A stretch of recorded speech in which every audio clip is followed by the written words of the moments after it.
لله. Okay, let's share our presentation again to wrap it up inshallah. Okay, we will not take a long time بإذن الله. We're gonna finish.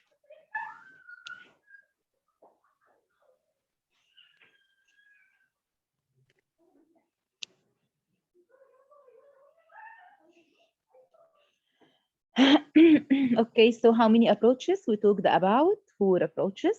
The first one is, you remember Ms. Tahar and Samia? Ms. Samia, you remember? Yes, grammar translation. Yes, grammar translation method. Okay, what else? Audiolingual method. Yes, the audiolingual method, exactly. What else? Direct method and communicative method. Communicative language teaching, excellent. Okay.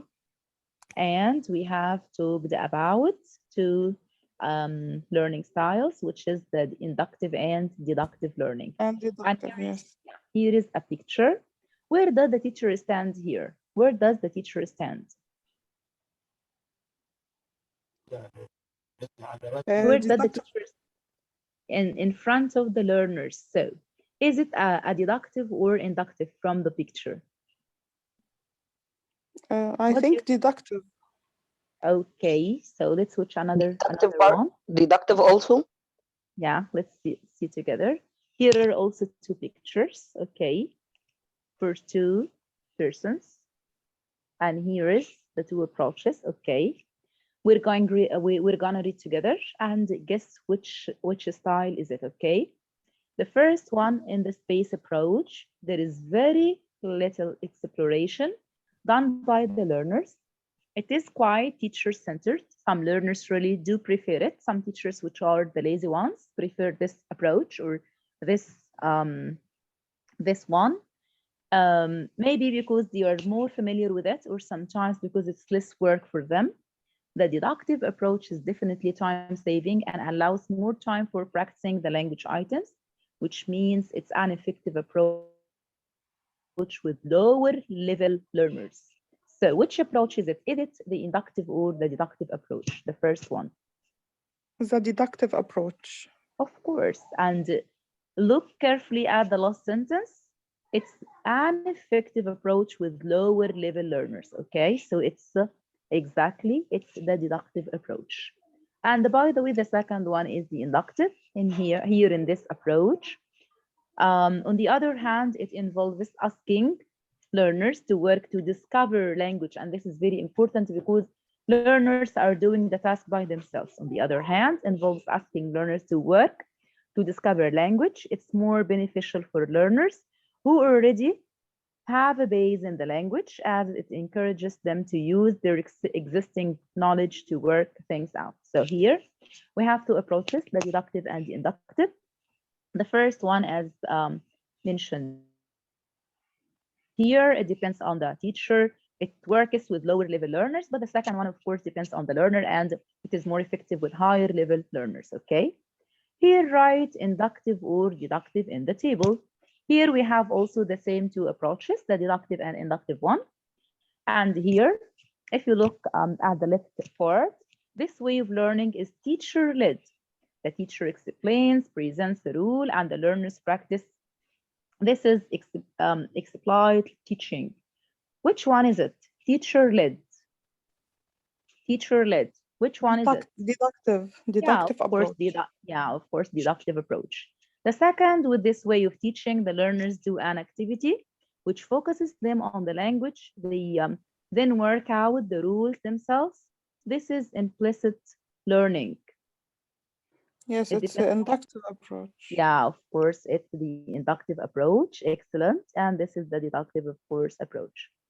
So a teacher in an inductive lesson may be heard saying things like those in the image. Is this correct or not? The teacher is only giving feedback and a facilitator. Why did you use that tense? He's asking questions and the students are answering questions, trying to guess the rule or to get the rule. Is this formal or informal? Check with your partner. So what is the role of the learner in the inductive approach? What is the role of the learner? The learner is active or a passive one. In the inductive approach, the learner is, of course, is active.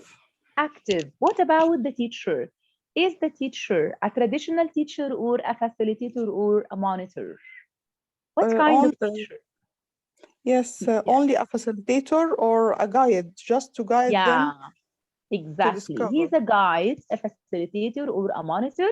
He only gives them some hints and some giving them some feedback and reflection to discover the rule by themselves. Exactly.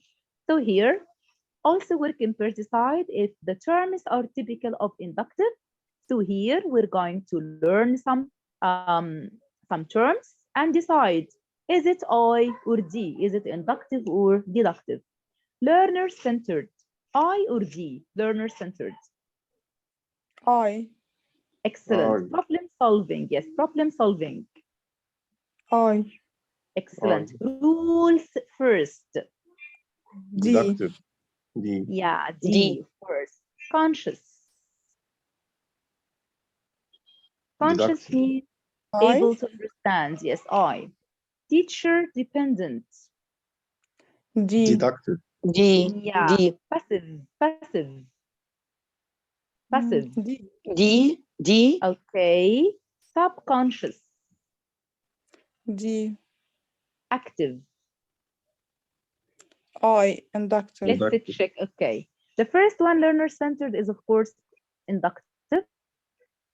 The second, teacher-dependent, is of course deductive. Problem solving is of course inductive, passive deductive. Rules first deductive, subconscious inductive, conscious deductive, and active of course inductive. You're brilliant as usual, so proud of you. Okay. Here, listen to the four teachers talk about their approaches to teaching grammar. As you listen, write down the main ideas of each approach, whether you think it's inductive or deductive, your opinion about it. So now we are going to listen to the teachers, okay, about their approaches to teaching grammar. Here, they are talking about teaching grammar and using the four approaches. As you listen, write down, please, the main ideas of each approach, okay, whether you think it's inductive or deductive, is it a deductive or inductive approach, and your opinion about it. Do you like it or not? Do you agree with it or not? Okay, so we're gonna listen.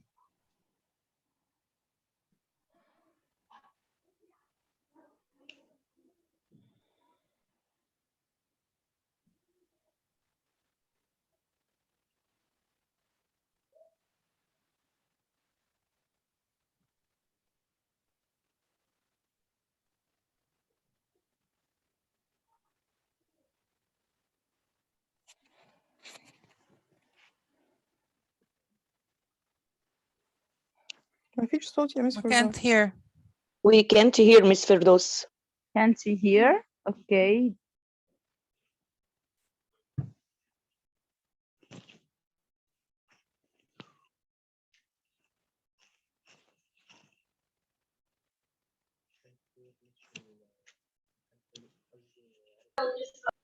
ماشي, okay. Just I'm going to fix it. Can you hear now? Can you hear? No. Okay, No, I Miss can Firdaus. tell you, and okay, it's okay. I can tell you I can tell you. You can hear me and tell me, is it deductive or inductive? Okay. Because I have a problem with the audio here because I'm using my mobile. I think we have the script written. Yes, okay. Okay, yeah. Here, yes, it's written. You don't really need to teach grammar explicitly, saying things like, this is the past perfect, and okay, and you form it like that, that's unnecessary. Learners will pick it up for themselves. If they want more grammar, the teacher can give them exercises to do outside class, but don't waste the precious class time teaching it. I think it's better to teach learners to communicate, to practice as much as possible. In class with real language, grammar will look after itself. So which approach is it? We don't really need to teach grammar. Which approach is it? We don't have to tell them the grammar rule or the name of the grammar. Inductive. Which approach? Yeah, it's inductive, yes, of course. So the teacher uses an inductive approach, yeah. She feels that it's important not to directly teach grammar. She prefers to teach them communication skills and give them, of course, practice time. It's not clear how she's teaching the grammar, okay?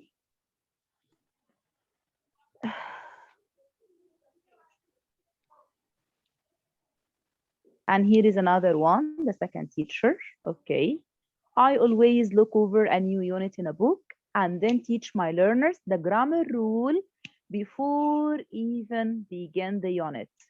Which approach Deductive? do you think? Yeah, the deductive, yeah, exactly. The teacher has a teacher-led approach, a deductive approach, exactly. Number 3, okay. Whatever you teach, you have to include funniness, even if it's grammar. I believe teachers should somehow link it with real life situations, experiencing is the best way of learning. So it must be something visual and oral.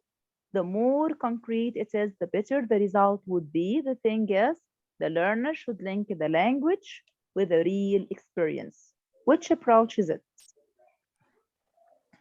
Inductive. Yeah, it's inductive, okay. So is it possible to use real life situations and fun context for deductive teaching? It's possible, but usually a deductive approach is more centered on rules outside of the context. So think about your grammar reference books, okay? So it's of course inductive and you can change it into deductive if you do the task all the time and not depending on the learners. Here I think grammar should always be practiced in context, using tasks that develop the 4 skills. Okay? Learners should be working with meaning so that they produce the structure freely before passing on to the next grammar structure. After the task-based activities, you can follow on with an analysis of the structure used and try to elicit the form and use from the learners. So which approach is it? To elicit from the learners? And Inductive? to develop the 4 skills? Yes, it's the inductive, of course. Here is it. There are a few keywords and phrases here that tell us the teacher uses an inductive approach, like context, tasks, working with meaning, task-based activities, and of course, elicit. And which one do you like most? Do you like which activity did you like most? Which approach do you use most and why? And which approach do your learners prefer? Okay. Which activity did you like most here?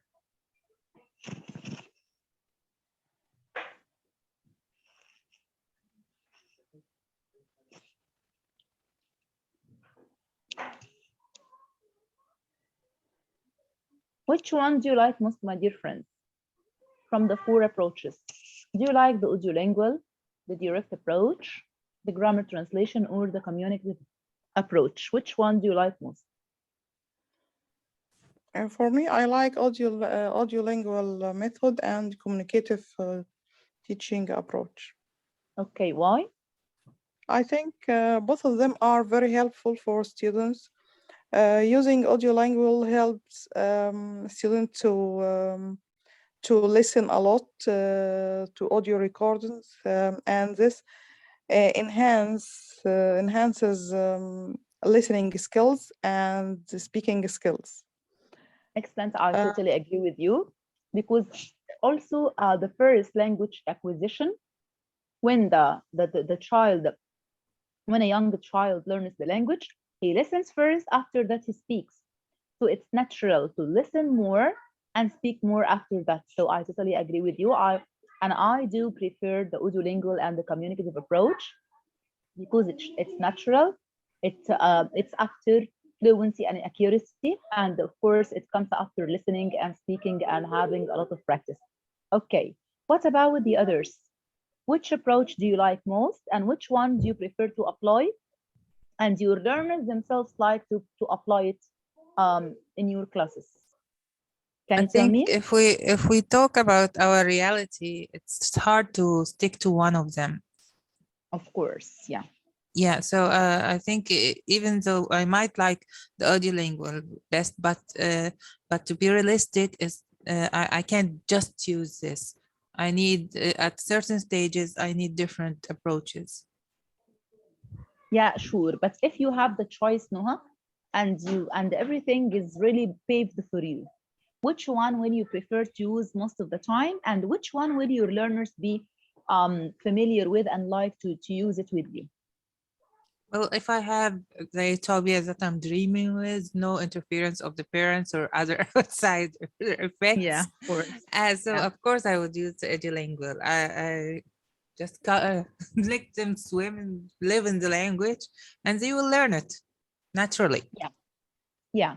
Okay. And by the way, Noha, I think it's just a point of view with Connect and Connect Plus. We're going, and we have to.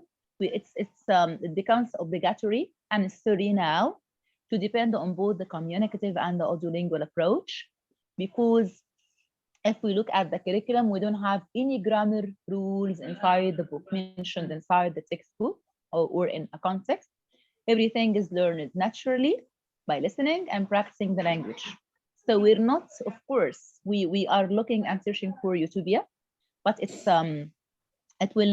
will not be a utopia 100%. Maybe we're doing our best, but we hope so, inshallah. Okay. So this is the end of our session. Do you still have any confusing issues before we go, or is it clear now for you the 4 approaches, or is it clear for you now? Do you have any questions about any point of what we have mentioned before, my dear colleagues and friends? No, it's all clear for us. Alhamdulillah. So I'm so sorry for letting you be late. So I wanted you to know just how grateful I'm for everything you've done today. Thank you very much. And till we meet again, I hope you have sweet dreams, of course, and enjoy your weekend till we meet again, inshallah. Okay? Mrs. Firdaus, excuse me. Yes, The meeting will be on every Friday at the same time. I think I want to ask you if you agree, of course, if we try to use or as much time as possible on the mid-year holiday, because we should have been started from December, but because we have just received the facts only in 22nd January, so we started late. So if you like, of course, to have 2 sessions a week, okay, I will be grateful to you, and just to save our time during the mid-year holiday, and because of course after that we all of us will be busy with the school and our of course children and our homes. So I'll ask you on the group if you agree. I'm ready anytime, inshallah. Okay. Okay. واتمنى يا رب ما اكونش ضيف تقيل عليكم يعني. لا أبدا. طبعا سبحان الله. Miss Miss Wait for Firdaus, your can visit, you, by the way. Yes. Miss Okay, Firdaus, ان شاء الله انا هزورك مخصوص يلا. Yes. okay, if you please, Miss Firdaus, can you omit the first اللي هو كان الأولاني الجزء الأولاني